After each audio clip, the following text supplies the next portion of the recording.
Come along with us as we deliver this wedding cake and set it up in a cake meadow. Oh my gosh, the cake meadow is so beautiful and so cool. I'm so excited to share it with you.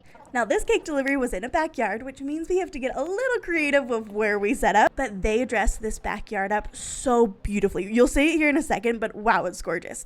We were able to find this little table off to the side. It is at a slant, but nothing my lovely assistant Ronan can't help me with.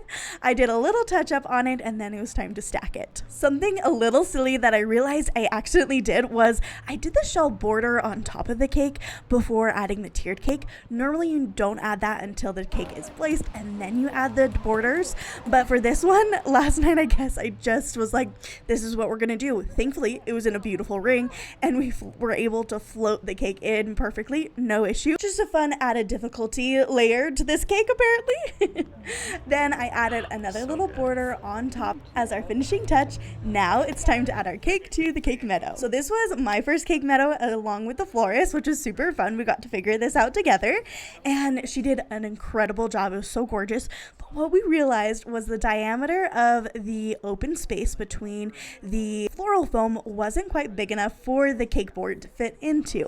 So she came up with this genius idea to lower the cake meadow over the cake rather than trying to insert the cake. This ended up being our best option because the available space was about 9 inches around there, and the cake board was actually 10 inches. So it wasn't quite enough for the cake to actually rest on the floral foam or for it to be able to shimmy through. So what we did was they very carefully lowered it down, and I guided it so it didn't take off the icing as it lowered.